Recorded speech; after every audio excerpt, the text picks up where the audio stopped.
Our next guest knows what it's like to walk in your shoes, and I mean that literally, not just metaphorically. She is a podiatrist and a surgeon who has made treating the foot health issues of African American women a priority. Joining us today is Dr. Yolanda Ragland, owner of Fix My Feet. So nice to meet you. Thank you so much, Sandra. Thank you so much for having me on the show. It's really an honor. So is podiatry something that you were interested in for a long time? Is that how you started this career? Podiatry was something I really stumbled across, no pun intended. Actually, I had some health issues. I didn't know what was wrong with me for a very, very long time. I had to drop out of school for a few years. It took me a while to figure out what my ailment was. And that's when I decided when I went back to school that I wanted to go to medical school because it was something that was very easily diagnosable. And I just wanted to know what doctors knew. That's what pushed me into the direction of medicine. And when I started doing research at the National Institutes of Health in dermatology, I thought I was going to be a dermatologist. And I didn't know what podiatry was. They kept sending me applications. I threw them away. And a friend of mine literally held my hand and said, "Don't throw it away. There's hair, skin, and nails on the foot. You can subspecialize." I thought that notion was really cool. And that's where it was off from there. I applied and I attended, and now I'm a podiatrist. And my understanding is an exceedingly good podiatrist and surgeon. Why? I know that you really focus on the foot health issues of African American women. Why is that something you think needs that attention?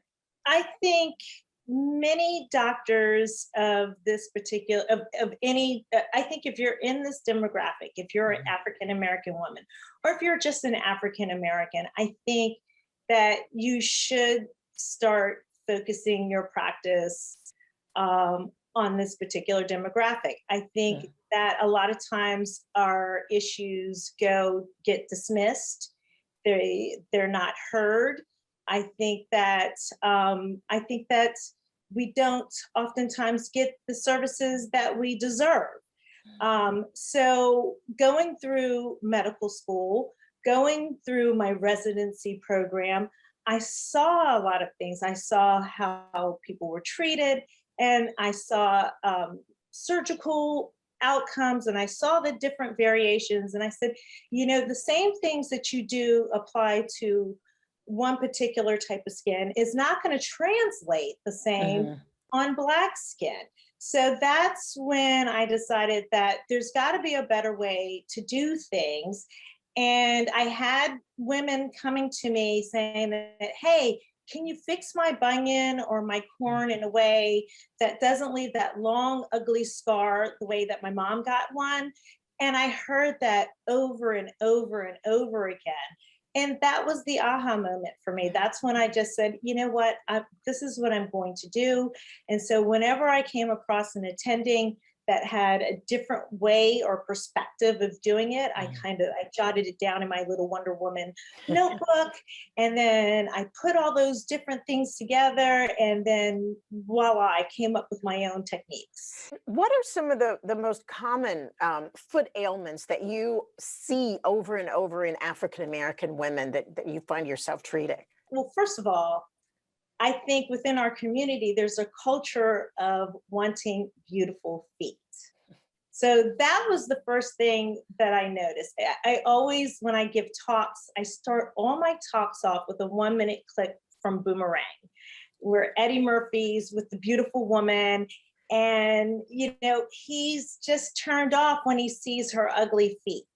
And that is something that is very culturally relevant to the African American community. So there are lots of women out there that really feel like they're not going to get that love of their life if their feet are in a certain particular way.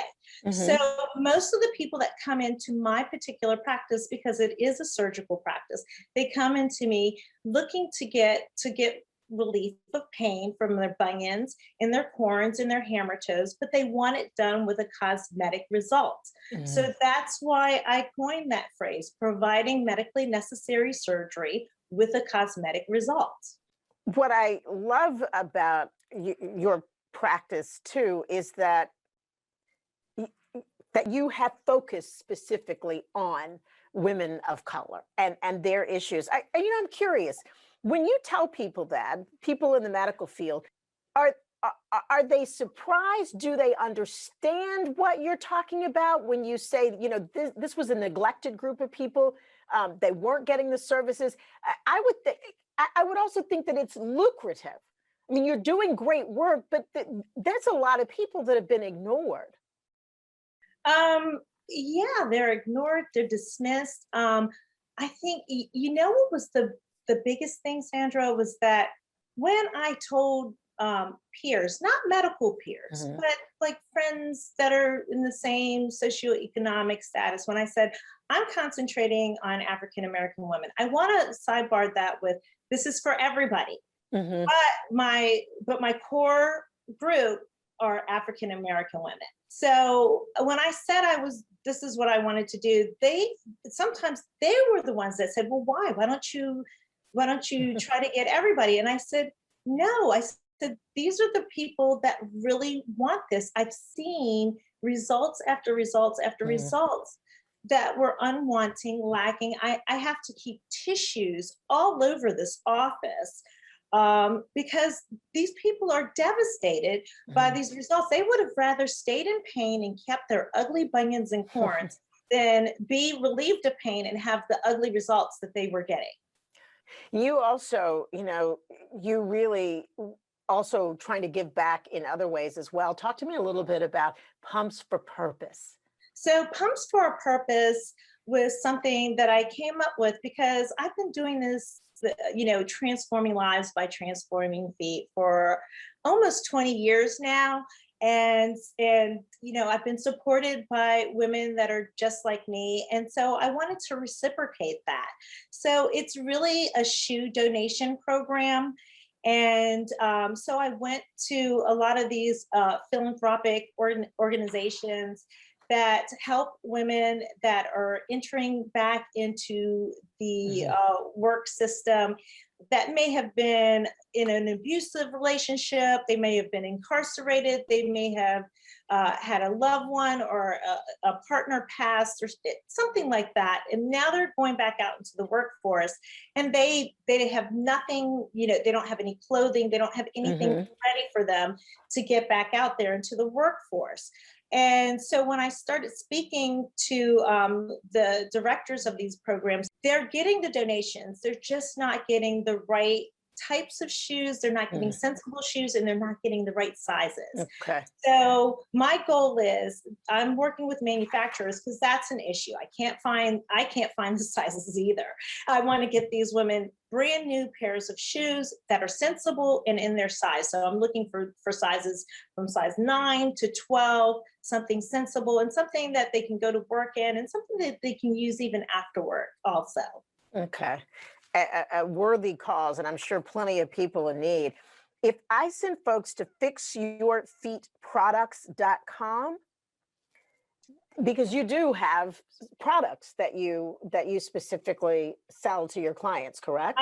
I do. So currently I just came out with a Fix Your Fungal Nail. And the reason why I get really excited about it. The reason why I'm so excited about it is that all the other antifungal nail products that are out on the market right now they say they're for fungal nails, but the medication was really originally made for skin. The pores on the skin is much larger than the pores on the nails. My product is made specifically for the pores on the nail, and it has a vehicle that will take it through those pores in the nail. So its efficacy is much, much more powerful than the other things that they have out on the market right now. So folks can find out about your products, fixyourfeetproducts.com. And you can also get some information about your practice. And I understand you practice here in New York as well as Maryland. Correct. Bowie, Maryland, which is part of the Washington metropolitan area. Pleasure talking to you. And I applaud you from deciding early on that you were going to focus on a population that was neglected and needed your help. And it sounds like you have exactly the help a whole lot of people need. Dr. Yolanda Ragland, very nice to meet you. Thank you so much, Sandra. It was and best of luck to you. Thank you. Sandra Bookman, and Here and Now. We'll be right back.